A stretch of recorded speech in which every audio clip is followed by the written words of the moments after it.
bien a nuestro señor decano por asistir y participar también en estas conferencias. Gracias a todos, al equipo también de vinculación, porque gracias a ellos, entonces, por la parte técnica, ellos participan también y gracias a ellos tenemos las conferencias. Gracias a todos. Entonces, ahorita pasa Andrea a presentar justamente a los expositores. Gracias a todos.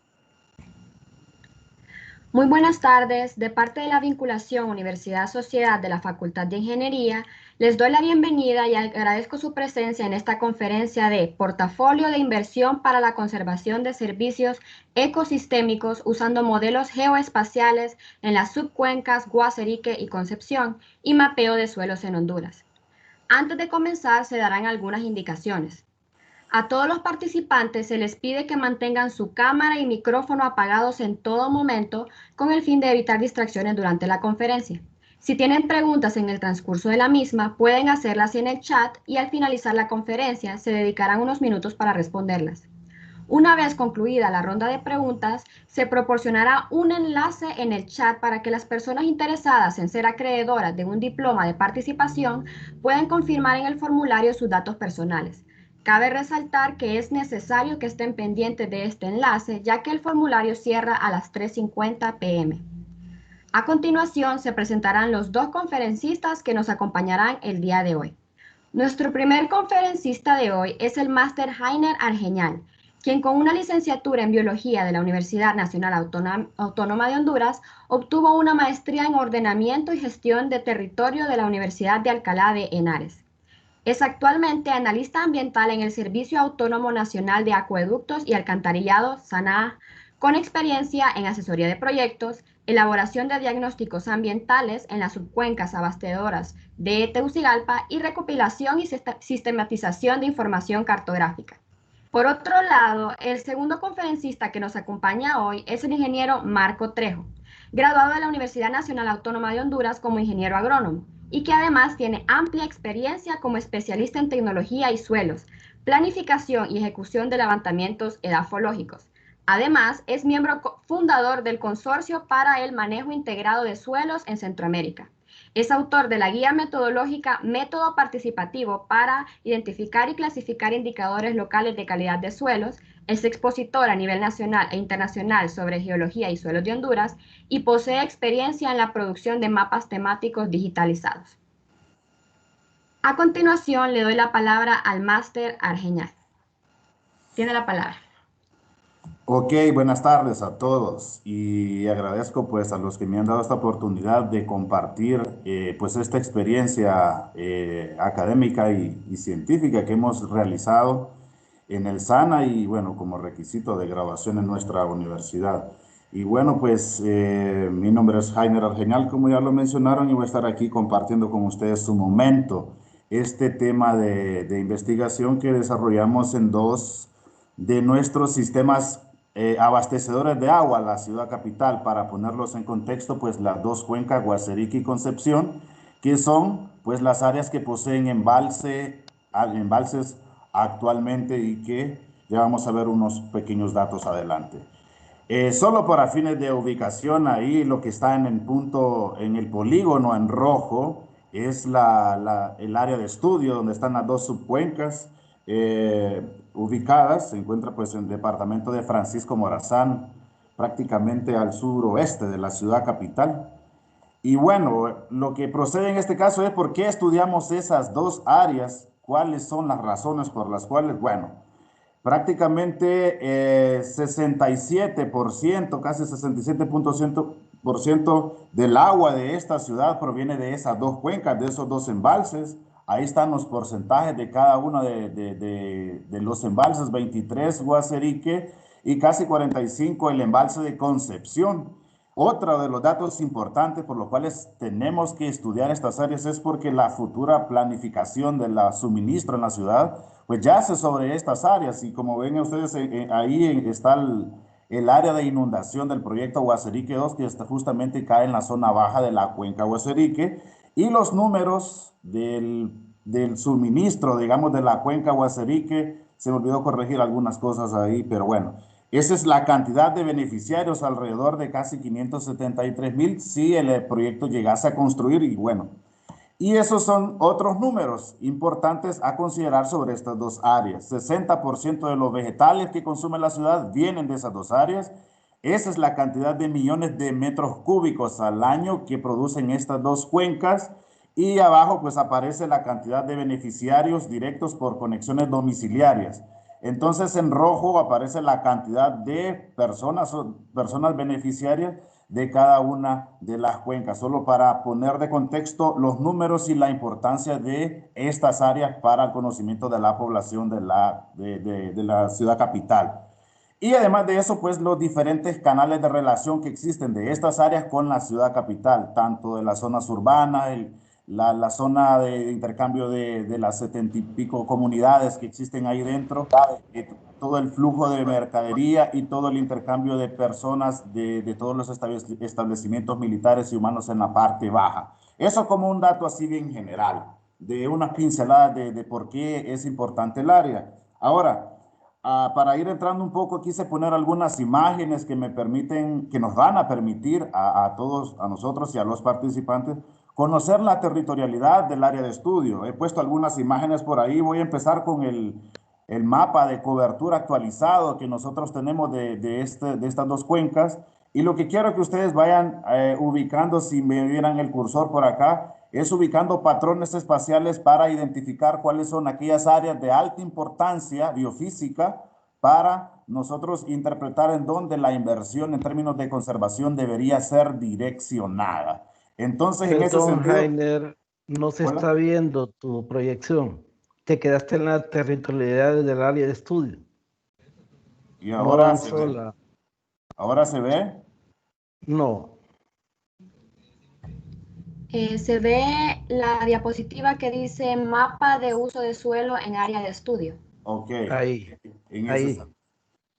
Entonces, lo que decía sobre esa diapositiva es que lo que necesitamos es identificar los patrones espaciales, sobre todo en donde la inversión o en donde está concentrada la problemática, digamos, ambiental, en donde los objetos de inversión deberían direccionarse. Entonces, les mencionaba yo que aquí en todo este sector de acá está concentrado todo lo que es amarillo, como el área hortícola, de agricultura también, y todo lo que son los polígonos en negro obedecen a toda el área deforestada por la plaga de gorgojo y ciertos otros usos por ahí que obedecen a usos degradados. Entonces, lo que pretendo con estas imágenes es mostrar un patrón espacial para identificar las áreas de mayor importancia para la conservación. Movámonos a la siguiente. Si se puede ver la siguiente, confírmeme, Marco, por favor. Sí, ¿verdad?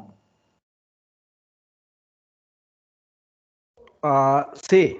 Ok, entonces esa imagen lo que muestra es el mapa de elevaciones. Entonces, siguiendo el patrón espacial que les decía, entonces las elevaciones más grandes se concentran para los que aparecen en marrón y en blanco. Justamente son esas zonas que nos dan alguna característica biofísica importante de precipitación y alguna condición ahí ambiental favorable para la restauración, si lo vemos así. Si vemos esta imagen, en azul aparece la precipitación anual.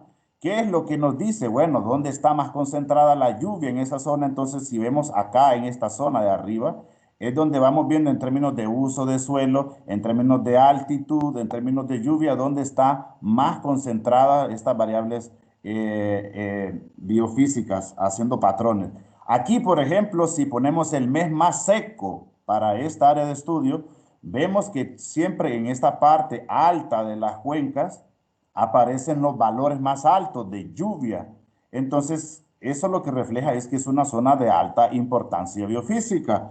Movámonos a la siguiente, que muestra el mapa de evapotranspiración, y lo que muestra justamente ahí que en los valores más bajos, los que están en verde, justamente son aquellas zonas donde hay más deforestación y en donde la actividad clorofílica, si lo vemos en esos términos, es menor, o sea, donde hay más deforestación, menos área de bosque. Y asimismo, pues todo lo que aparece en azul representa una zona de recarga potencial que se ha definido junto con la universidad también para estimar pues el área donde existe alguna recarga superficial. Y si ustedes ven, el patrón espacial se concentra más o menos ahí referente con la altitud, donde hay más problemas de deforestación y de concentración de la agricultura. Por ejemplo, la profundidad efectiva, vean que va teniendo un patrón aquí, o sea, los suelos más profundos van teniendo un mismo patrón de importancia biofísica. Y todo lo que es la erodabilidad del suelo, o sea, cuán proclives son los suelos de esa zona a desprenderse en sus partículas, pues nos muestra pues en rojo las zonas más proclives, y así pues retomando la idea inicial nos muestra este patrón que ven acá como una zona de alta importancia en términos de erodabilidad y con todas las variables que venimos viendo. Esto que ustedes ven allí es el índice de erosividad de la lluvia, o sea, donde la lluvia es más intensa para esa área, y entonces en esta zona de acá, perdón, se muestran los valores pues más grandes en donde la lluvia tiene un impacto erosivo más grande aquí en la cuenca. Entonces, así solo un par de pinceladas para definir, para conocer un poco el territorio a través de ciertas variables biofísicas. Y bueno, el punto aquí es cuál es el problema que nosotros decidimos estudiar. El problema es ese de nuestra área de estudio, que el actual modelo de ordenamiento y gestión del territorio de ambas subcuencas vulnera el capital natural, o sea, todos los elementos del paisaje, ¿sí? Vulnera el capital natural, vulnera los servicios ecosistémicos, o sea, nuestra agua, y además los medios de vida a todas las poblaciones beneficiarias. Ese es el principal problema que existe en estos en todo el territorio que estamos estudiando. En ese sentido, bajo este problema, ¿qué es lo que quiero compartirle? Bueno, lo que ven en amarillo es todo el uso agrícola. Todo el uso agrícola, hortícola que les mencioné anteriormente, casi 60% de los vegetales vienen de esta zona para la ciudad capital. Y todo este es el porcentaje. Digamos, si nosotros vemos 13% de toda el área es agricultura, pero Guacerí concentra, si hacemos un análisis, digamos, de antropización, todos los usos degradados, si lo vemos así, 60% de la cuenca de Guasarique se encuentra en una condición de antropización bastante grande y 40% Concepción. Y como les mencionaba ahí, el 13% de ambas cuencas es agricultura de hortalizas, que tiene un alto consumo de agua y un alto consumo de ciertos elementos químicos que iremos viendo. Esto que ustedes ven ahí son algunos elementos relacionados con el uso del territorio y derivados del proceso de cultivos agrícolas, zonas de explotación por riego, esa dinámica de riego, el uso de gallinaza y todo el proceso de deforestación y sedimentación, que lo vamos a ver un poco más adelante con más detenimiento. Esta es la agricultura, pero lo que quiero que ustedes sepan ahí, la ingeniera Lupe les ha de compartir, entiendo, en algún link el documento, solo que hicimos un protocolo de cálculo de las toneladas de nutrientes que representan estas dos áreas hacia los embalses y que generan un problema de calidad en el curso superficial y en el embalse. Esa es la cantidad de toneladas al año que se generan para ambas cuencas. Y cuando digo la principal fuente es pues la gallinaza como principal fuente de fertilización que se aplica al boleo bajo ese agropaisaje que ustedes ven ahí, ¿no? A la orilla del río. Y bueno, esto que ustedes ven ahí en negro es el uso urbano, en donde también se utilizó un protocolo para calcular la masa de nutrientes al año. Ahí están la cantidad de toneladas directas por equivalente poblacional de nutrientes, y se hizo un protocolo, no vamos a entrar en esos detalles, pero también mencionar que esta cuenca tiene un impacto, un importe bastante grande de nutrientes por actividades antrópicas, como lo ven ahí, por lavado de carros y descargas de los diferentes asentamientos humanos, militares e industriales. Bajo este enfoque, el punto es que todo eso que mencioné se traduce en un problema de calidad, un problema de degradación en nuestros embalses. Esto es un problema que tuvimos hace año y medio, 2 años, sobre el afloramiento de lirio acuático en el embalse Los Laureles. Y un punto bien importante que resaltar acá es que todos estos problemas de calidad de agua han sido caracterizados no solo en análisis físico-químico, sino a través de todo lo que es el análisis de macroinvertebrados y toda la biota en los diferentes estratos altitudinales de la cuenca. Y cerrando este punto de la calidad del agua, pues todo el impacto que ya tiene la contaminación por nutrientes en la cuenca es bastante grande, porque hay objetos de inversión ya nuevos que se están ejecutando en la institución por asunto de contaminación que afectan pues todo lo que es la operatividad de nuestras plantas, y eso pues hay que ponerlo de relieve por ahí. Y esta parte del flujo base, lo que quiero que ustedes vean acá, todo lo que es los usos consultivos ilegales que existen en el área. Existe una gran cantidad de pozos, existe un gran consumo de agua por uso hortícola. Nosotros hemos calculado bajo el régimen de suministro actual que tiene la institución, todo el uso ilegal, si se puede decir, que existe en Guaserique. Eso es equivalente prácticamente a un mes de suministro bajo el patrón normal de suministro en la institución para toda la ciudad, ¿no? O sea, tenemos una gran cantidad de agua en millones de metros cúbicos que se saca por actividades agrícolas y asentamientos humanos en la parte baja, y muchos de ellos instalados de forma ilegal, como vamos a ir viendo. Esta es la dinámica de riego, ¿sí? Y esos que los que les mencionaba, así se riega, y todos esos puntos en rojo, pues son los sitios donde hay estrangulamiento de causas para actividades hortícolas. Y acá, pues lo que les quería mostrar es cómo esto, pues impacta el flujo superficial. Tenemos esa cantidad de área que ustedes ven en magenta o ciano, algo así. Es el área de afectación por la plaga de gorgojo, que equivalió a esa área, a más de la mitad del bosque de pino durante ocurrió la emergencia. Ahora pensemos, eso fue una afectación bastante grande que tuvo una incidencia bastante grande en el balance hídrico, y también en la parte de sedimentación hacia nuestros embalses, que como ustedes sabrán, pues estamos en una zona de corredor seco, y de alguna forma hay un impacto en sedimentación por toda la dinámica territorial que existe en esta área. Y eso pues son nuestras áreas de estudio. El punto aquí es, entrando un poquito ya en materia, ¿qué fue lo que hicimos? Pues proponer el diseño de portafolios de inversión, ¿sí? Portafolios de inversión, como lo menciona ahí el objetivo, para 3 servicios ecosistémicos usando modelos geoespaciales. ¿Cuáles son estos modelos? INVEST y RIOS. ¿Para qué? Para crear escenarios de ordenamiento costo efectivos que mejoren el rendimiento de los servicios ecosistémicos modelados. Y estos son los objetivos específicos. Pues generamos portafolios de inversión, ¿sí? Para 3 servicios ecosistémicos, ¿sí? Para retención de sedimentación, para retención de nutrientes, tanto fósforo y nitrógeno, y para flujo base. ¿Por qué esos? Porque son los servicios ecosistémicos que nosotros identificamos como los más importantes en el marco de la problemática existente en el área de estudio. Y luego hicimos un cálculo de análisis de retorno a la inversión porcentual para los servicios ecosistémicos de sedimentación y nutrientes. Ahora, ¿cómo lo hicimos?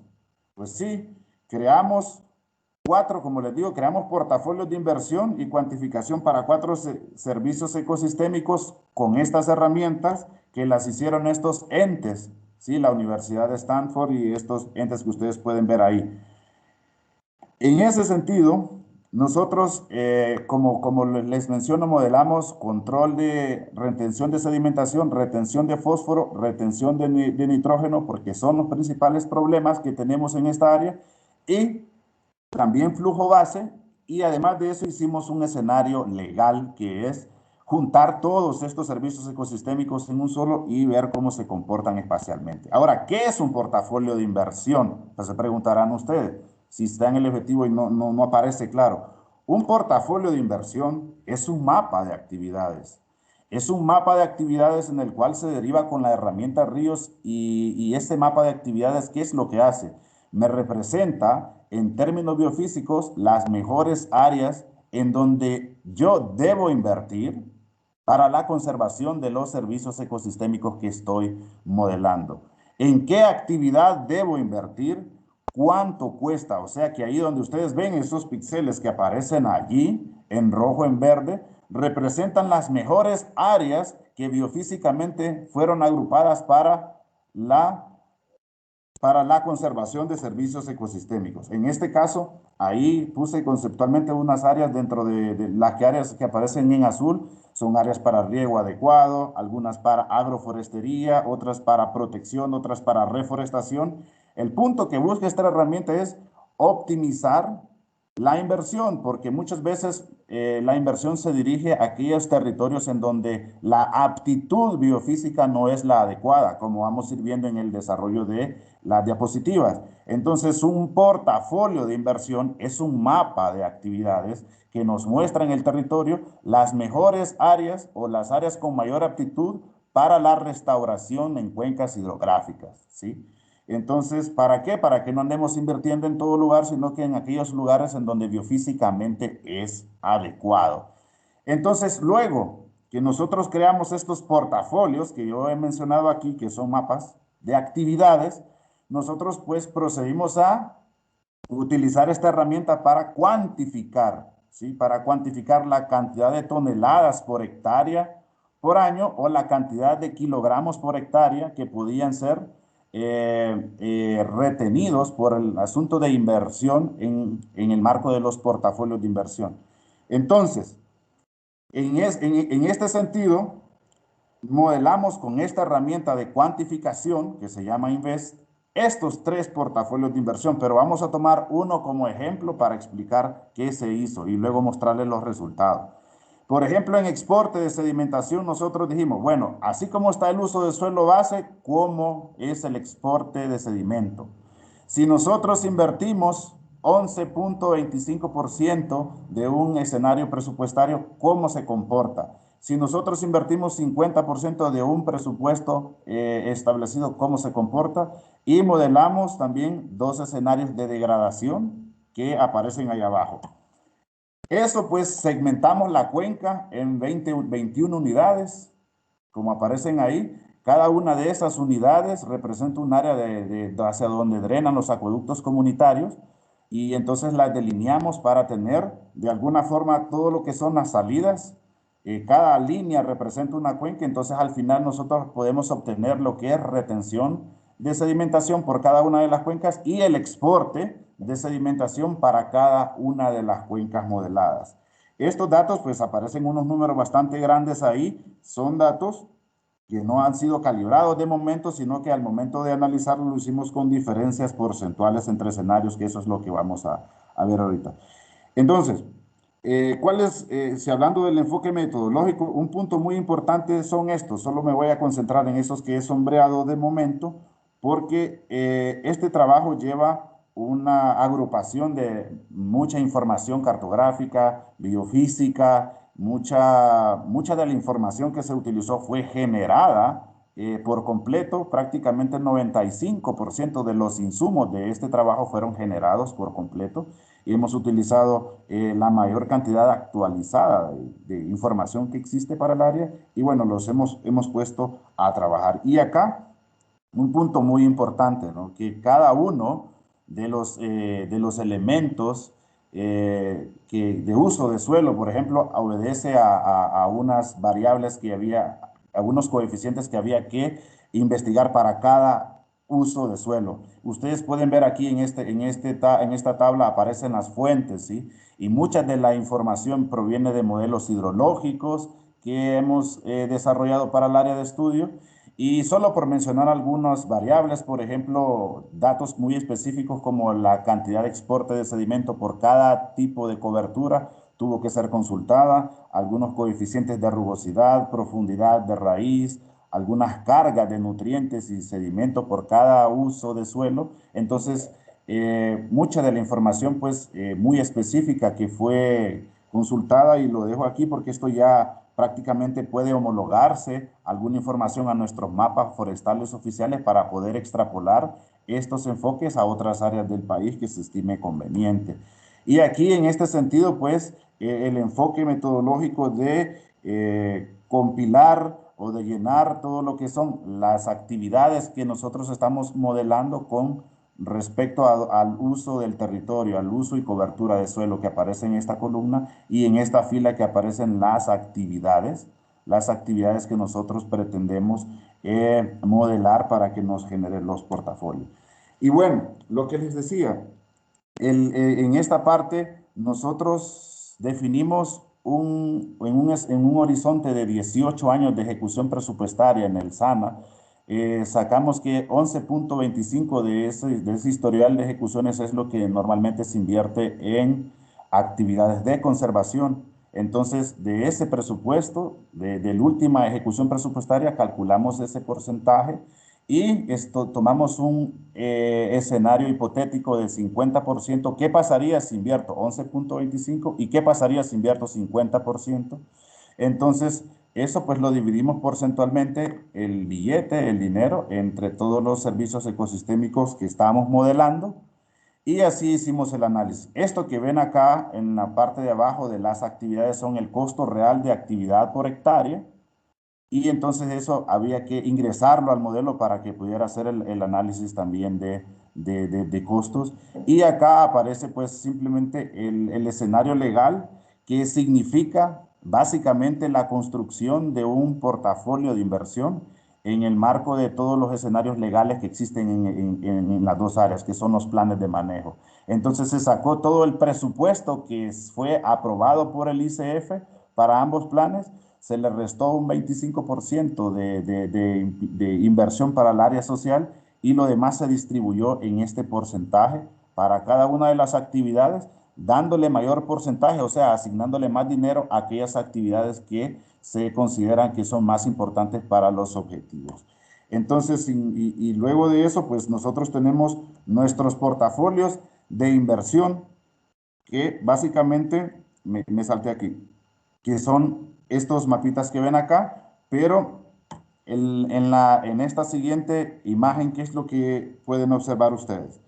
Que todo lo que era el mapa de cobertura y uso de suelo, nosotros lo homologamos a ciertos usos de suelo. O sea, todo lo que en el portafolio aparecía como agroforestería, como zanjeo de contorno, todas estas actividades que ven aquí, nosotros las homologamos con estos usos de suelo porque son los usos de suelo que nos dan una mejor respuesta hidrológica. Entonces, en ese sentido, construimos lo que son los escenarios de uso de suelo, sustituyendo todo lo que son las actividades del portafolio dentro del mapa de cobertura.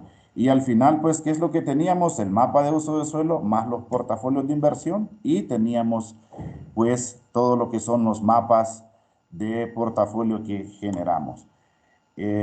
Yéndonos un poco acá, generamos también lo que fueron los escenarios de degradación para modelar en ese sentido cuál es la condición más tendencial de degradación que existe en el área y en ese sentido traducirlo a un escenario de exporte de sedimento o de exporte de nutrientes como lo verán más adelante. Ese es el mapa. Y luego este es otro escenario que nosotros construimos como quien dice, bueno, vamos a dejar que la cuenca esté así sin que nosotros invertamos, sin que nosotros realmente hagamos actividades de conservación. ¿Qué es lo que pasaría? ¿Cuáles transiciones ocurrirían? Entonces, esto que ustedes ven acá es lo que ocurriría. O sea, el bosque mixto pasaría a matorrales, bosque de conífera pasaría a matorrales. Y en ese sentido, pues, se asocian los coeficientes a cada uno de esos usos para generar los portafolios. Ahora, estos son los resultados. Para resumir un poco, estas son las actividades que modelamos y esto, por ejemplo, es el portafolio para retención de sedimento en, en una inversión de 11.25. Si ya le pongo más plata, ustedes verán que crece el extend ¿cómo se llama? Del portafolio de inversión. Y si hacemos un zoom, ahí está con 11.25% de inversión para esas actividades. Si pongo 50%, pues el extend, el área incrementa. Y si yo pues analizo el lugar en donde me espacializan las actividades, por ejemplo, ahí aparece el mapa de uso del suelo y todo lo que aparece en negro es el suelo desnudo, aquellas áreas en donde fueron degradadas por la plaga o por donde se aplicaron los planes de aprovechamiento forestal. vean que si nosotros ponemos ahí encima donde me espacializan los portafolios de inversión, justamente en aquellas áreas en donde los coeficientes de exporte de sedimentos son mayores. Y si ponemos un poco más de dinero, pues me va cubriendo más área y luego pues hasta que se acaban los píxeles o las áreas de mayor exporte, pues, o la plata, digamos así, entonces migra hacia otra área. Si nosotros caminamos, por ejemplo, este es el portafolio de inversión para fósforo, es con 11.25 y este es el de 50. Y así caminamos para nitrógeno, el de 11.25 y este es con 50% de inversión. ¿Qué es lo que ustedes pueden ver acá abajo? Aquí abajo ya aparece en la zona urbana como un área importante para invertir en la parte de retención de nutrientes porque justamente es la segunda fuente de nutrientes en el área de estudio de Guaserique. Entonces, ahí está con un portafolio de inversión para 11.25 para flujo base y con un 50%. Aparentemente tienen el mismo stem espacial, pero si uno hace un zoom, son diferentes áreas por el criterio que utiliza la herramienta para espacializar. Entonces, si ya nosotros nos vamos al plan de manejo, por ejemplo,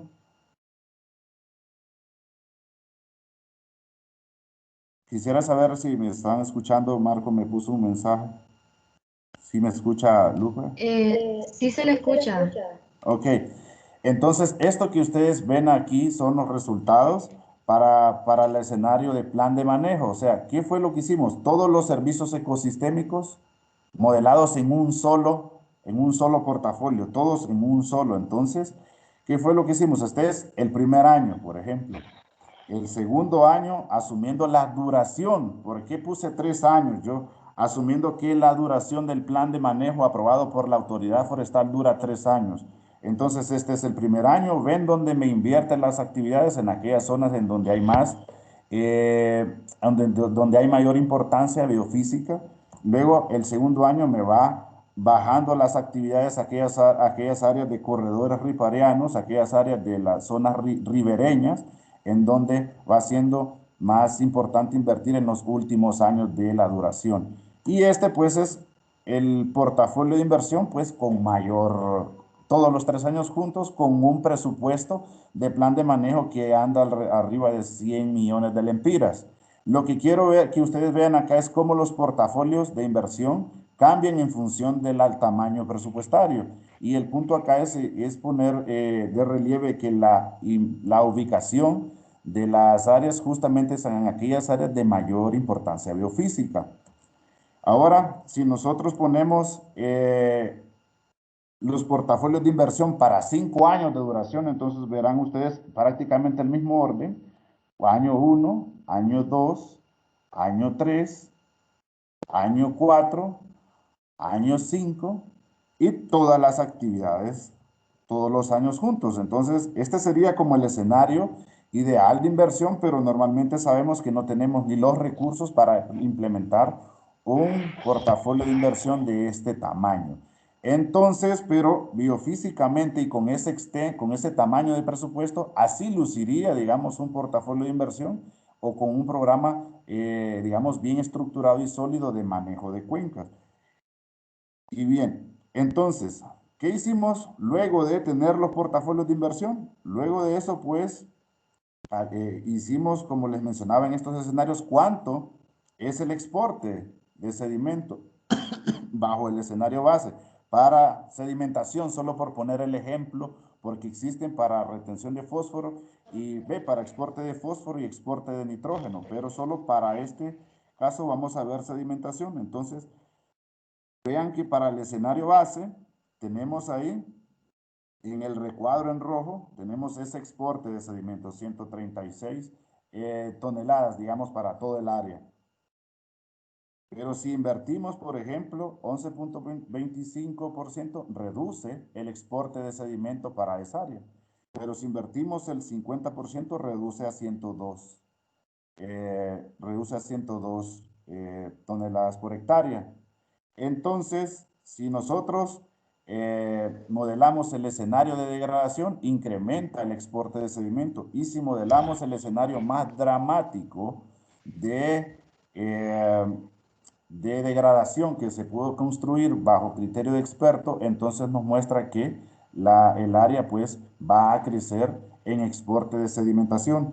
Entonces, el punto acá es que bajo los escenarios de inversión, pues decrece el exporte de sedimento y el escenario de degradación nos muestra pues un exporte bastante significativo en aquellas áreas de áreas de alta importancia. Ahí abajo ustedes lo pueden ver en esas microcuencas ya píxel a píxel no se ve muy bien el área, pero sí lo pueden ver cómo cambia cómo cambia en intensidad las áreas en donde va ocurriendo mayor exporte de sedimentación en función de los escenarios analizados.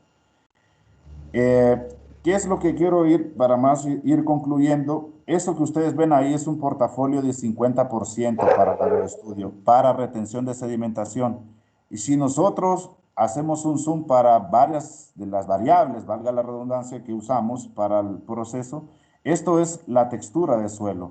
Y los portafolios pues son emplazados biofísicamente en las áreas donde por textura de suelo son más proclives a erosionarse. Entonces, en términos de sedimentación, los portafolios son emplazados en áreas bastante oportunas.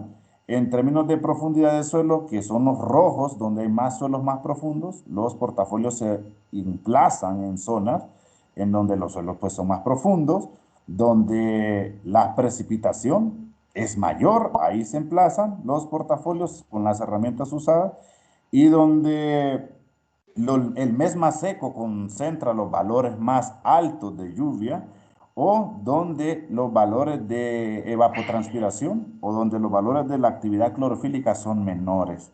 Entonces, donde la erosividad de la lluvia es mayor, allí emplazan los portafolios de inversión, o sea, ahí nos dice que tenemos que invertir en actividades de conservación y en términos de erodibilidad de suelo, pues en aquellas áreas que son más proclives a desprenderse del suelo, en las áreas con mayor altitud y en aquellas áreas en donde la vegetación no es nativa, en aquellas áreas donde las profundidades de las raíces son más bajas, son más cortas, perdón, y aquí analizar la diferencia, que el tamaño del presupuesto, el tamaño del portafolio está en función de la extensión del presupuesto.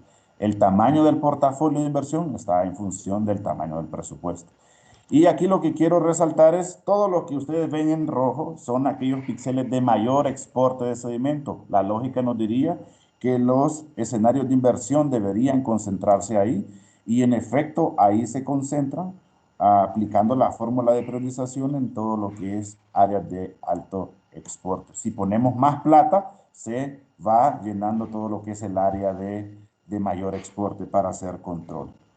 Y otro de los análisis que nosotros podemos hacer acá es, por ejemplo, si nosotros invertimos en 11% o en 50%, esa columna, la en azul nos muestra cuáles son los decrementos, por ejemplo, por concepto de inversión, y lo que se mira en rojo, los aumentos por concepto de degradación. Y esas microcuencas, o sea, esas líneas representan microcuencas que nos representan las microcuencas más afectadas.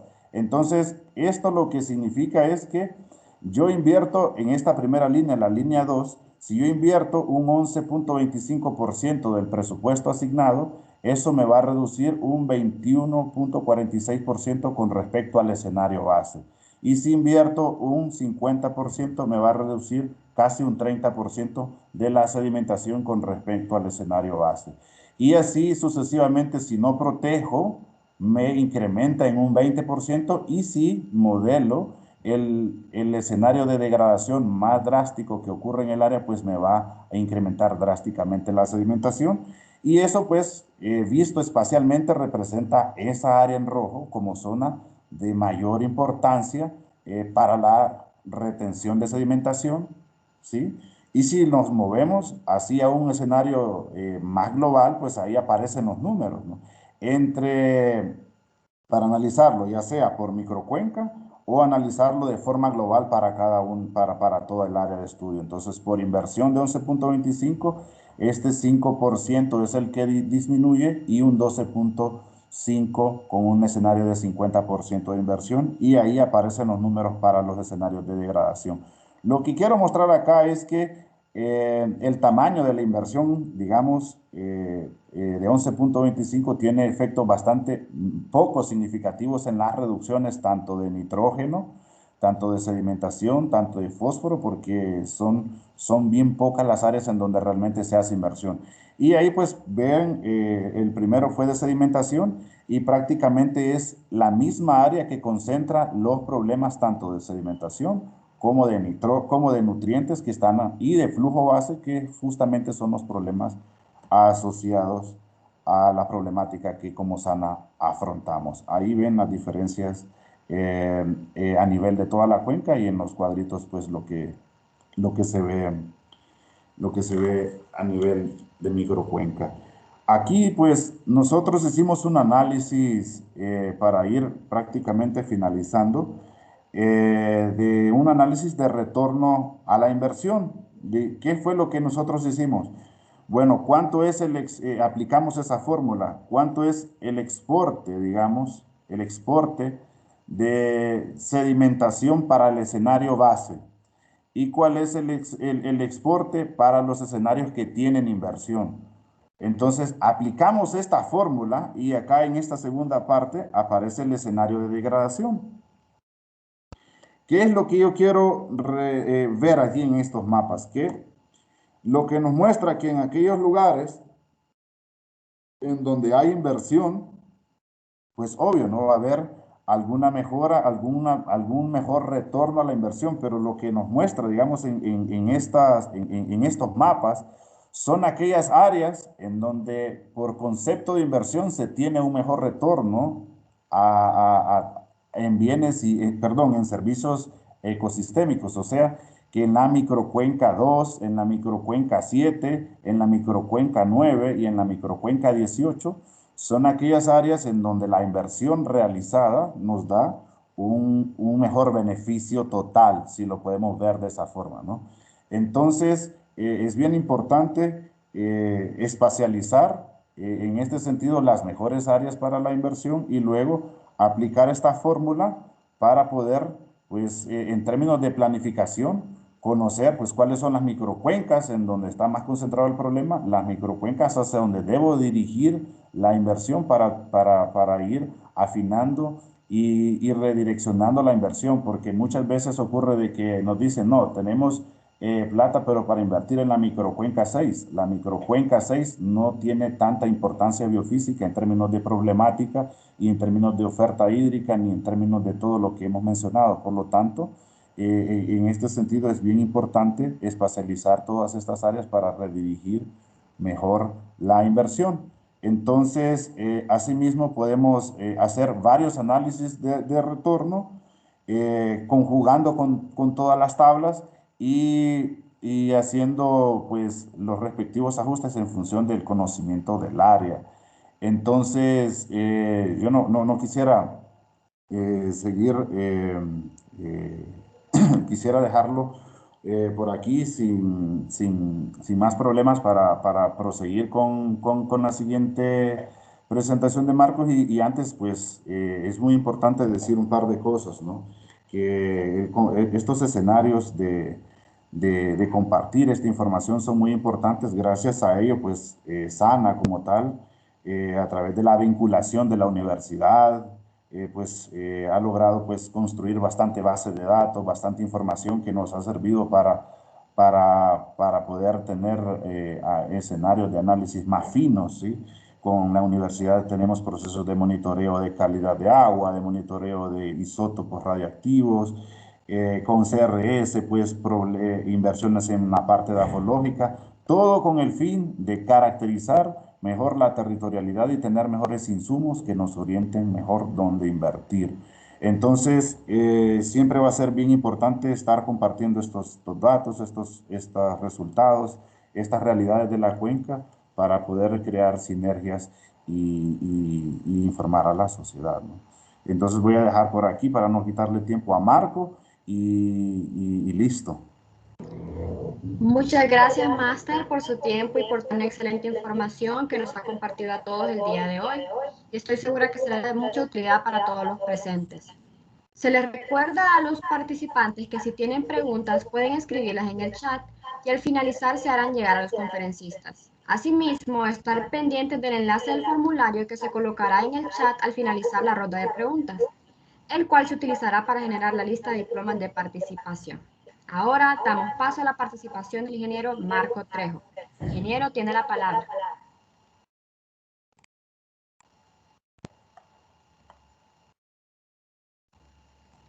Creo que tiene apagado su micrófono, ingeniero. Listo. Sí, gracias. Okay. Es por hacerlo obediente, dice, apague su micrófono y apague su video. Ahora hay que prenderlo. Gracias. Queremos agradecer a la universidad por darnos esta oportunidad de poder compartir con ustedes algo que es de suma importancia, no solamente para Honduras, sino para todo el mundo y yo creo que para la humanidad. Es un tema específico, el vapeo de suelos.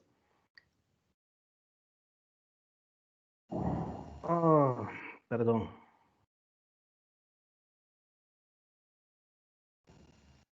No quiere avanzar esta cosita. Ok. Parece que... Muy bien. Vamos a ver algunos antecedentes. Primero, los estudios de suelo de la República de Honduras se pueden trazar sus inicios allá por los años 1880. Todas las transnacionales que vinieron querían saber sobre los suelos porque venían con una intención de la siembra de banano y abacá. Ellos como que estaban viendo que era el gran negocio y fue lo que al final nos convirtió en lo que podríamos llamar una república bananera. Se produjo el primer mapa de suelos aptos para la agricultura de gran plantación. Estos son UDI y Ustifluen típicos y Fluvacuen Eutropeps. Estos son nombres de taxonomía de suelos. En algunos casos, las grandes plantaciones se expandieron a terrazas aluviales predominantemente conformados por UDALF y por USTALF. Para 1903, o sea, unos 20 años después, todas las zonas aluviales y costeras del país ya habían sido estudiadas a nivel de detalle y los suelos francos, profundos, bien drenados, con saturación de bases entre 80 y 100%, habían sido mapeados y estudiados por las empresas bananeras, precisamente, la Trujillo Railroad Company, la United Fruit Company y la Standard Fruit Company. Hasta 1950, o sea, pasaron 50 años, comienza un esfuerzo gubernamental de clasificar y catastrar los suelos de la República. Este esfuerzo ha sido localizado en zonas de alto potencial agrícola en el país. A partir de 1950, entonces, y en especial en la década de los 60 y 70 del pasado siglo, se desarrolla una serie de estudios de suelos en áreas donde se desarrollarían distritos de irrigación, usando la metodología USDA para conservación de suelos, o sea, el Soil Taxonomy. A principios de los años 70, la Dirección Ejecutiva del Catastro, conocida por sus siglas de DEC, establece un laboratorio para caracterizaciones químicas y físicas de los levantamientos de suelo para hacer las caracterizaciones químicas y físicas requeridas para llevar a cabo la caracterización de suelos, excepto que carece de un difractómetro de rayos X y otra instrumentación para determinar la mineralogía del suelo a nivel de familia. En 1977, la Secretaría de Recursos Naturales publica el informe al gobierno de Honduras sobre los suelos de Honduras. Este trabajo fue auspiciado por la Organización de las Naciones Unidas para la Agricultura y la Alimentación, dirigido por Charles Simons y Vladimiro Castellanos. En este estudio se definen 31 series de suelo y una serie de paisajes de suelo poco diferenciados y de difícil acceso que constituyen grupos de suelos bien avenados y pobremente avenados. Los suelos de planicies aluviales y valles no fueron descritos porque era muy complicado. Esta gente tuvo realmente bastantes problemas con los accesos, tuvo bastante problema con la cartografía posiblemente en ese momento. Ya vamos a ver qué utilizaron ellos como también fotografía aérea, donde no todo el país estaba precisamente ya cartografiado de esta manera. Muy bien, y de ese estudio precisamente es que vamos a hablar, el estudio Simons y Castellanos. Ustedes pueden ver que este es un croquis de Honduras en el que se muestra la fuente del mapeo básico. Y ustedes pueden ver que en la zona A, que es prácticamente el corredor central, era un mapa básico sacado de los mapas topográficos del IGN, el Instituto Geográfico Nacional, a escala 1 en 50.000. La parte B, que es hacia la frontera con El Salvador, y la parte norte y Olancho, es mapa básico sacado del mapa parcial de Honduras, clasificación de tierras de la OEA de 1962, a escala 1 en 250.000. Y la parte C, que es, podríamos decir, la Mosquitia, es un mapa básico sacado de fotografías aéreas no comprobadas, escala 1 en 250.000. Y la parte D es la región sin fotografía aérea. Cuando ellos se encontraban sin fotografía aérea y se encontraban sin medios de transporte o de comunicación, entonces lo hacían de manera fluvial y pudiendo entrar hasta donde ellos pudieran en su momento haber llegado. Y la otra parte la hicieron utilizando vuelos aéreos. Este es el croquis de Honduras en el que se muestra el procedimiento en que se basa la clasificación. Si ustedes pueden ver, hay dos clasificaciones. Una parte grande clasificada como zona 1 mediante la observación superficial. Aquí es donde ellos pudieron llegar. Y ustedes ven que es hacia la Mosquitia y hacia la otra del resto del país. Y en medio podríamos considerar que es como toda la zona protegida de Patuca, Plátano y Huanscoco. Y esta zona fue clasificada mediante itinerarios fluviales, análisis fotográfico y observación aérea. O sea, en esto las posibilidades de encontrar alguna calicato o algo descrito ahí eran muy pocas. Quiero que resaltemos un poco el tipo de mapas, si le podemos llamar así, que ellos presentaron en ese informe. Este informe ustedes lo pueden conseguir en internet. Y aquí reporta dónde está ubicado Honduras con relación al istmo centroamericano. Y ustedes pueden ver que no es precisamente la mejor cartografía que teníamos. Esto es el mapa de Honduras mostrando las precipitaciones anuales. Entonces, ustedes ven que es más bien, más que un mapa, es un croquis y nos da más o menos una idea. Y podemos ver ahí que hay de menos de 800 milímetros anuales, de 800 a 1200, y eso nos va dando una idea hasta llegar a más de 2000 milímetros anuales. Esto era con lo que ellos trabajaban en ese tiempo. ¿Cuál fue su metodología? Parten de algo que no cambia muy fácilmente y que con el tiempo podemos observarlo, y es la parte de la geología. Y si ustedes ven que el primer grupo son suelos formados sobre materiales piroclásticos inalterados, pero eso también lo dividen y se van que dentro de cada formación geológica, en este caso estamos hablando del TPM y del TM, o sea, en lo que se conoce como terciario Padre Miguel y lo que se conoce como TM, o sea, terciario Mazagalpa, y luego de que han dividido esta, se van a la otra característica, y es suelos formados en bajas altitudes, en medias y elevadas, y luego incluyen el clima. Entonces ustedes pueden ver en los factores son geología, y dentro de la geología el material parental, luego la altitud y el clima. Esos son ya dentro de la metodología, cómo ellos van clasificando, y por medio de esa clasificación y la combinación de estos elementos ya daba los posibles sitios para ir y poder uno hacer sus calicatas. La otra parte de estos suelos formados sobre materiales piroclásticos inalterados, de lo que decíamos TM y TPM, están entonces suelos formados sobre cenizas volcánicas. En este caso, son suelos formados en altitudes elevadas y con clima húmedo, y suelos formados en altitudes medias y con clima húmedo. Ustedes ven que van respetando siempre entonces partir de la geología y luego,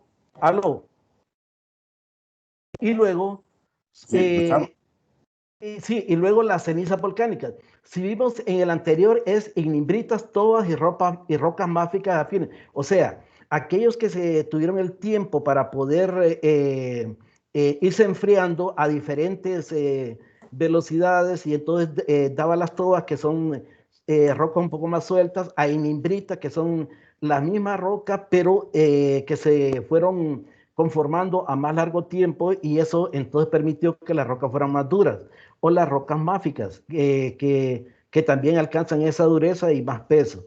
Y las cenizas volcánicas son aquellas que quedaron en la parte superior y que dieron origen a otro tipo de suelos. El segundo grupo que ellos vieron fueron suelos formados sobre materiales volcánicos y materiales sedimentarios alterados, o sea, metamórficos.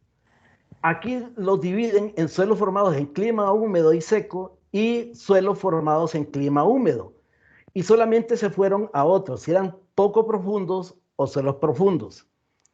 Luego hay un tercer grupo que son los suelos formados sobre rocas sedimentarias. Y esto ya dependiendo de su profundidad, entonces fue como los pudieron separar. Ya en este ya no, eran los dos elementos que ellos buscaron. Y la última son suelos formados sobre material aluvial, todo aquel material que proviene de todos los alrededores y que ha sido depositado en los valles, y como los suelos de la Mosquita hondureña y las diversas clases de suelo. Con todo esto, ellos presentaron este mapa de suelo. Y este mapa de suelo fue por mucho tiempo, y sigue siéndolo, como el suelo de referencia para, el mapa, perdón, de referencia para los suelos de Honduras. Y entonces muchos de nosotros conocemos esta clasificación de suelos y nombres como Aguas, Aguas Vila o Marres, o Tomalá y todo esto, la gente todavía lo sigue utilizando. Y nosotros continuamos y aquí podemos ver, ahí están 36 diferentes maneras de cómo ellos clasificaron el suelo. Entonces, hablar de suelo sulaco, tomalá, toyó, surupa, yaruca, yojoa, yauyupe, es muy común entre la gente que hace estudios de suelo y sobre todo la gente de agronomía. Muy bien, pero viendo la cartografía y viendo la problemática que ellos habían tenido y que durante nuestra vida como profesionales de los suelos, hemos logrado entrar a sitios donde ellos no pudieron entrar precisamente porque no habían forma de entrar a esos sitios. Entonces nos llamó la atención algo y era, ¿por qué no tratar de mejorar un poco este mapa de suelos? ¿Por qué no tratar de hacerlo más consecuente? Más consecuente, ¿por qué? Entonces, esta es una versión de este su servidor con el grupo gestor de mapeo digital de suelos de Honduras, del cual forma parte también el máster Jainer Argenial. Este es el mapa de suelos de Honduras presentado ya con el apoyo del mapa del DEM, del modelo digital de elevación. Y si ustedes ven, se ve muy bonito. Eso que dice ahora, esta diferencia con el que ellos presentaron DEA, entonces cualquiera dice, no, esto es mucho mejor. Pero nos encontramos con un problema, y es este. En la primera versión de Simons y Castellanos, es lo que está en blanco. Ese es el mapa. Si ustedes ven, este es el Valle de Comayagua. Este que está aquí. Este es el Valle de Otoro, al otro lado de la... Y este es el Valle de Siria. Y si ustedes ven, no hay una correlación entre este mapeo que ellos hicieron de el Valle de Comayagua con lo que estamos viendo ahora perfectamente georreferenciado. Por el año 2000 más o menos hubo un intento de hacer un acercamiento y ustedes ven que sí, hay un acercamiento, pero todavía tiene errores. Igual aquí el valle, igual aquí el valle. Entonces, con el grupo gestor decidimos que había que hacer, ir un poco más allá. Y este es el mapa que nosotros les estamos proponiendo. Ustedes pueden ver que este mapa surge a partir de un estudio de tierras que hicimos para Codefor del año 95 al 97, y el cual lo hicimos a partir de la cartografía 950.000, y cuando lo evaluamos vimos que no hubo mucho cambio con relación al mapa que nosotros hicimos ya usando el DEM y todo, y pudimos ver que la conformación ya era diferente y que era más objetiva. Ustedes pueden ver acá, se acerca mucho más a la realidad, el Valle de Siria ya está bien conformado, y como podemos ver todas las partes planas que hay en Honduras y algunas otras situaciones, y vamos a ver que sí necesitaba y ameritaba hacer este acercamiento. Esto no solamente tuvo que ver con la parte de la cartografía, sino aún con la descripción de suelos. ¿De dónde partimos nosotros para hacer este cambio? Estas son calicatas descritas en su mayoría en proyectos que su servidor ha estado, y de algunas otras instituciones que podemos corroborar que realmente tienen validez, porque estudios de suelo y calicatas hay cantidad, pero nos fuimos únicamente a aquellos estudios de suelo que personalmente los hubiéramos hecho o que vinieran de algún profesional que tuviera alta credibilidad. Ahora contamos también con un mapa de geología mejor georreferenciado. Y entonces, si ustedes ven, estamos siguiendo la misma metodología. La geología, las descripciones en campo, las altitudes, contamos con información de lluvias, contamos también con una referencia del mapa de suelos de FAO, que también ellos lo tuvieron en aquel tiempo.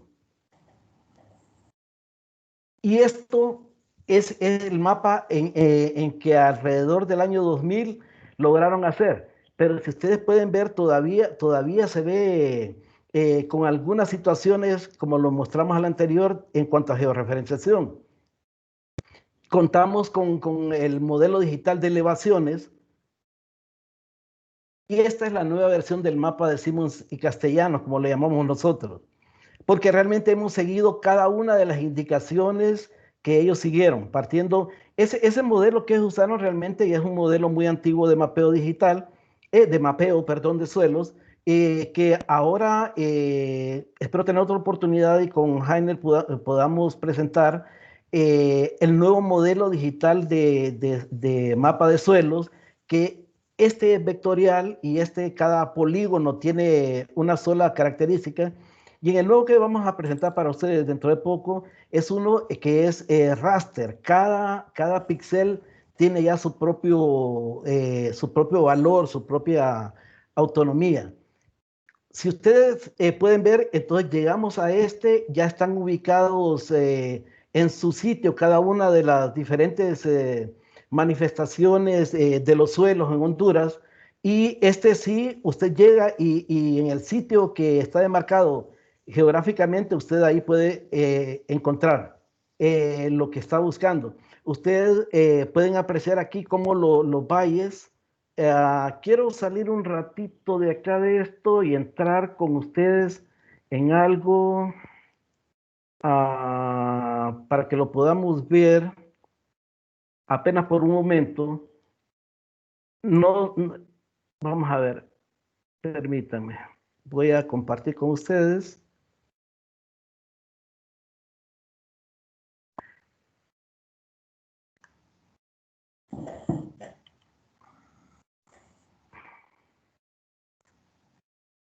Oh, señor. Vamos a ver si es posible. ¿Lo estarán viendo? Sí lo vemos. Este es el mapa ya en el sistema de información geográfico. Y si pudiéramos nosotros acercar acá, aquí podríamos ver entonces cómo los valles están perfectamente delineados y todo. Y entonces ese efecto que hemos logrado conseguir, entonces nos ha acercado mucho más a la posibilidad de encontrarnos con la realidad en campo. Muy bien, vamos a salir de acá y vamos a continuar.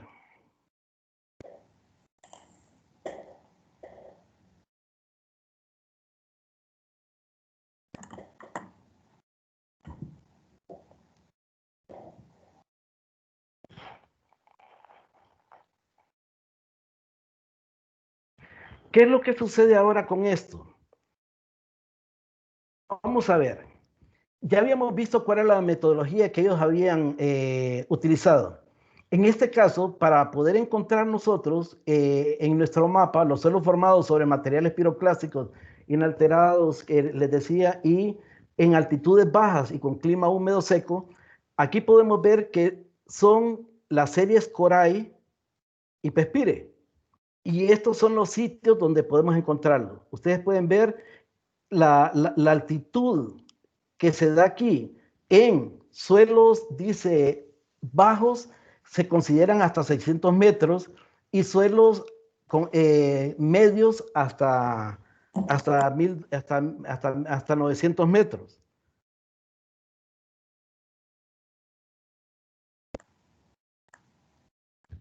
Luego, los suelos formados en altitudes medias y elevadas con clima húmedo seco, ustedes pueden ver está Cocona, Coyolar, Ojojona, Salalique, Yauyupe.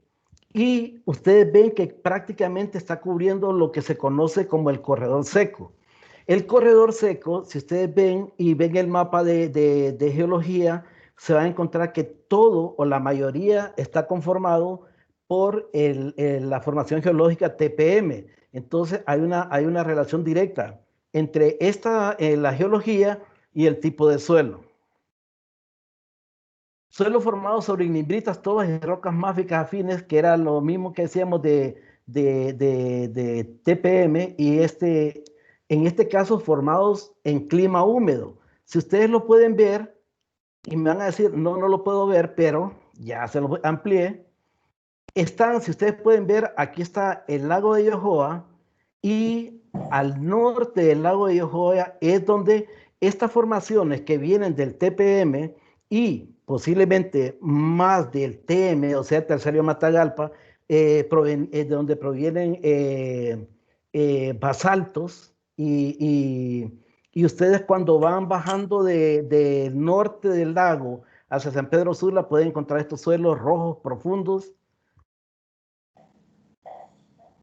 Luego tenemos los suelos formados en altitudes elevadas y con clima húmedo. Esta serie Milile se encuentra a más de 1400 metros sobre el nivel del mar. Si ustedes han tenido la experiencia de viajar a La Esperanza, ustedes podrán ver que cuando van subiendo de Otoro hacia La Esperanza, ustedes van sobre el suelo del TPM, cuando digo TPM, vean la parte del Picacho, la parte blanca del Picacho, ese es el TPM. Pero cuando llegan justo a los 1400 metros, empiezan a verse con un suelo como anaranjado en la parte baja y negro o muy oscuro en la parte más alta del suelo. Esos son los suelos Milile, son suelos de cenizas volcánicas. Nuestra teoría es que de una gran explosión, activismo volcánico que hubo, esos suelos, si ustedes ven, los encuentran donde la pendiente es menor y que las lluvias que han habido no los han logrado todavía traer hacia abajo como sucedió con toda la otra parte, hasta cuando uno va subiendo donde las pendientes son muy, pero muy elevadas. Estos son los suelos Yohoa. Y sé que también me van a estar diciendo, pues no los vemos. Ok, ahí están. Los suelos Yohoa están, si ustedes pueden ver, justo al lado izquierdo, al sector este del lago y hacia el norte, y provienen de este que tenemos acá, que es un cono volcánico. Y como los otros que vimos que van hacia acá, son provenientes de esto, y si ustedes ven, estos son cenizas volcánicas. Y está a alturas medias y con clima muy húmedo. Y ustedes saben que el norte del lago es un sitio que posiblemente sea donde más llueve en Honduras. Entonces, si ustedes ven las condiciones de geología, de altura y de humedad, permiten entonces que sobre una misma geología se puedan dar entonces diferentes formaciones de suelo y de diferentes profundidades y colores. Estos son ya la otra parte, son los suelos sobre materiales volcánicos y sedimentarios alterados. Estos son los que se conocen como Jacaliapa, que está aquí en Danlí, en El Paraíso, y Orica. No hablo sobre las características de cada uno de ellos porque nos llevaría un poco más de tiempo, pero ustedes podrían hacer las consultas posteriores. Luego, los suelos profundos formados en clima húmedo seco. Estos ya son suelos profundos y son Chinampa, Danlí y Guaymaca. Eso están llevando, siempre se coloca el nombre de los suelos en el primer sitio donde fue descrito. Estos son los suelos formados en clima húmedo. Está Tomalá, Toyós y Yaruca. Ustedes los pueden ver que están más hacia el norte y están sobre toda esa zona donde ustedes pudieron observar que era la zona 2 que describía Simmons, que no pudieron entrar, pero que ahora se ha tenido alguna injerencia por ahí y hemos logrado mapearlo de mejor manera. Los suelos poco profundos formados sobre rocas sedimentarias. Entonces aquí se habla de Chandala, Chimbo, Espariguat, Sulaco. Estas rocas sedimentarias son del KBA, Cretácico Valle de Ángeles o alguna otra de esas formaciones, y hay una diferencia, digamos, con un suelo que está por acá, que es el que sigue, Naranjito. Naranjito también es de esas mismas rocas sedimentarias. La diferencia es que este Naranjito, si ustedes conocen, los suelos chimbos son los que ustedes ven, esos suelos rojos, cuando hayan tenido la experiencia de ir a Valle de Ángeles, y el Naranjito es similar a este en color y en todo, solo con una diferencia. Tienen filas de calcáreas, puede ser yeso o puede ser cal, y entonces esa diferencia los vuelve también en suelos más profundos. La cal ayuda a la conformación de mejores suelos. Y los suelos de la Mosquita hondureña, que ahí sí tuvo acceso esta gente para entrar y hacerlo. Nosotros aquí diferenciamos muy poco, solamente nos fuimos a la parte geográfica para definirlos bien. Ahí están los suelos Aguas, Aguasvila, Bilhuí, Silmacia y Sisín. Estos son suelos que ellos sí los pudieron estudiar. Y si ustedes pueden ver en los donde tenemos sitios para calicatas, tenemos calicatas de ahí. Muy bien. Y la otra parte son diversas clases de suelo. ¿Qué pasa con esto? Son los suelos sobre material aluvial. Estos suelos, como ustedes pueden ver, viene de la conformación de todas las pérdidas de suelo que hay en las montañas alrededor y vienen a conformar un tipo de suelo que no se puede decir que está solamente influenciado por una geología. Vean ustedes el Valle de Sula. El Valle de Sula, este valle recibe suelos desde todo esto, desde Comayagua, Cotepeque y todos estos departamentos, y entonces cuando llega toda esa de Lloro y todo esto, entonces se forman suelos muy diversos, dependiendo también de dónde venga o provenga. Hace muy poco, así la incidencia, y les digo hace muy poco porque estos suelos, cuando hubieron, digamos, efectos de lluvia como los del Fifi, los de Mitch, cambiaron, los suelos de los valles cambian. Sitios donde antes habían unas vegas hermosas para sembrar y todo, resultaron luego que habían piedras, porque depende de la velocidad de deposición, así es entonces los cambios. Y entonces creo que por unas 4 o 5 veces hemos estado en el Valle de Sula y después de Mitch estuvimos por ahí y nos encontramos que unos suelos fértiles, hermosos, que estaban ya entrando en plena formación, quedaron totalmente llenos como de 2 metros de arena. Entonces ustedes ven, por eso estos suelos hay que estarlos estudiando más constantemente. Los demás suelos de la montaña, esos son suelos in situ y estos van teniendo su propio desarrollo. Entonces aquí podemos tener suelos aluviales en diferentes con buen avenamiento, con mal avenamiento, textura gruesa, textura fina, y esto puede ser que hoy vayamos a un valle y nos dé una textura gruesa y luego resulta que viene un gran evento y por la velocidad de deposición nos deje textura fina.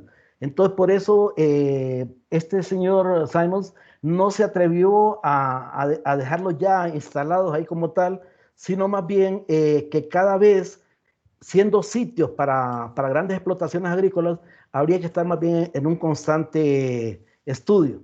Otro aporte que nosotros hicimos fue que los suelos de los valles, lo que hicimos nosotros fue colocarles por lo menos la geología más cercana que estaba ahí.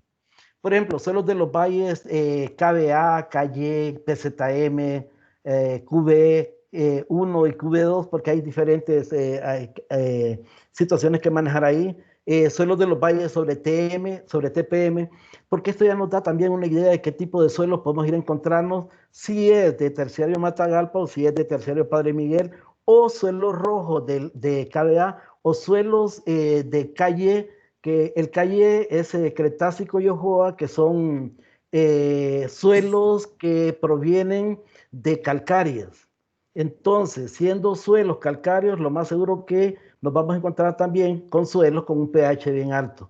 Entonces, eso ya nos sirve por lo menos para una información para ir y hacer este estudio. Muy bien. Esto prácticamente es lo que queríamos presentarles, decirles que dentro de poco ya va a estar disponible para ustedes este mapa. Estamos todavía por un momento haciendo algunos pequeños ajustes todavía y esperamos que pronto esté en sus manos. Tengo un problemita aquí que no me quiere avanzar la página.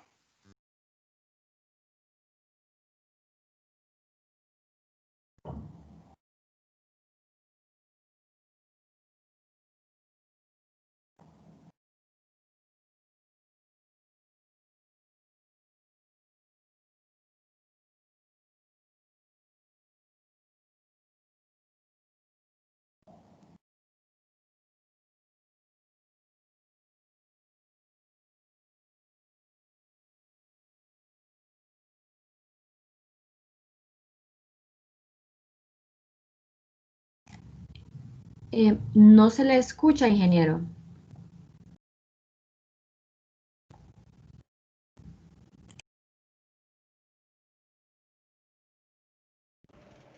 Ingeniero Trejo, active su micrófono. Ingeniero, no da audio, no se le escucha al hablar.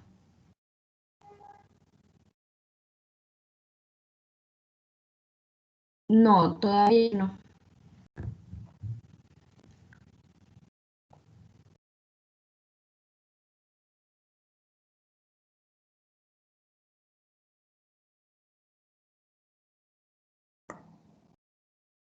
Tiene apagado el micrófono.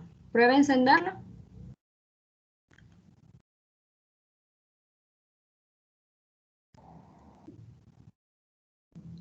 Todavía está apagado.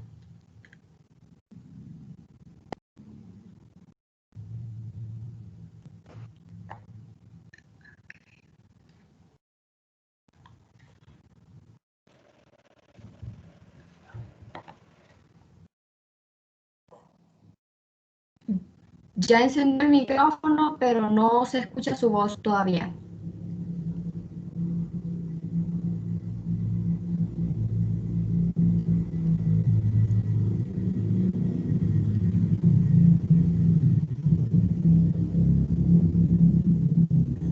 Bueno, parece que el ingeniero Trejo está teniendo problemas técnicos con el audio. Bueno, en ese sentido, pues muchas gracias, ingeniero, por su valiosa participación y por compartir con nosotros su experiencia en esta importante temática que nos presentó el día de hoy. Con esto damos por concluidas las disertaciones de las conferencias, quienes han dejado muy claro los temas desarrollados en cada una de sus presentaciones. Debido a que no tenemos preguntas por los asistentes, agradecemos su presencia el día de hoy y los animamos a seguir participando en las próximas actividades que se desarrollarán por la vinculación Universidad-Sociedad de la Facultad de Ingeniería. A todos los participantes que desean ser acreedoras de su diploma de participación, se les notifica que ingresen al chat y den clic al enlace del formulario, el cual cierra a las 3:50. Le doy la palabra a la ingeniera Guadalupe Núñez, quien dará cierre de esta conferencia. Buenas tardes nuevamente a todos y a todas los que asistieron justamente a escuchar tan excelentes presentaciones de todo lo que es nuestro recurso suelo y nuestras cuencas hidrográficas dentro de los alrededores y de Tegucigalpa. Agradecer a todos los asistentes y participantes, igualmente agradecer a los dos expositores y agradecer también al Comité de Vinculación Universidad-Sociedad, que ellos son los que manejan toda la parte técnica de todas estas conferencias. Gracias a todos, los esperamos en las nuevas ediciones, sobre todo en la del jueves, que tenemos una presentación tanto de seguridad y cómo ingresar a esos espacios, tanto académicos como espacios donde antes pues estábamos muchas personas y ahora vamos a tener que entrar esporádicamente. Gracias a todos. Nos encontramos el jueves.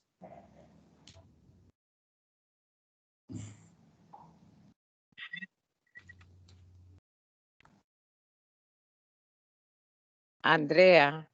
Sí, ¿cómo está, ingeniero? Ya se le ve, pero podemos ver su cámara. No hay audio. No hay audio. Sí.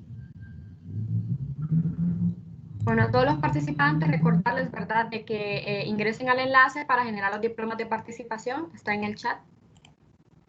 Muchas gracias por su participación el día de hoy. Agradecemos su presencia en esta conferencia. Que tengan buen día.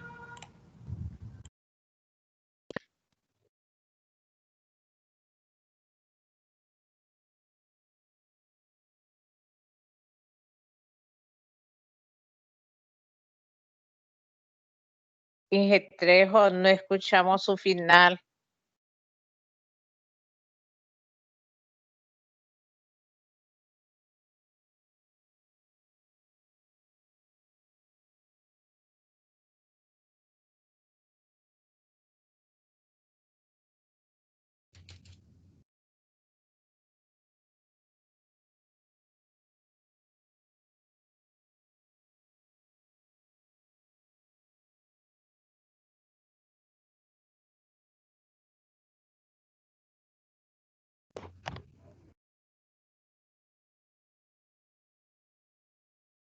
Edwin.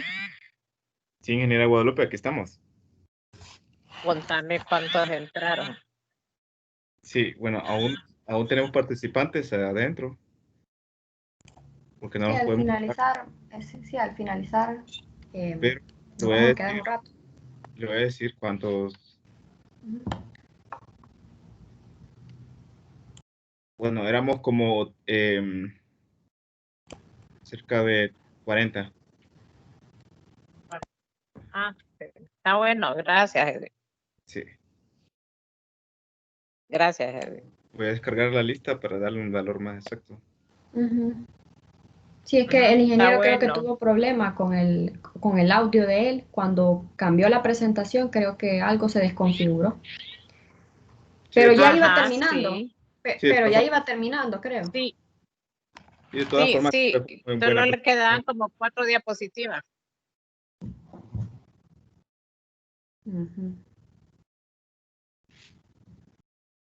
Bueno, voy a cancelar ahorita la grabación para que quede aquí.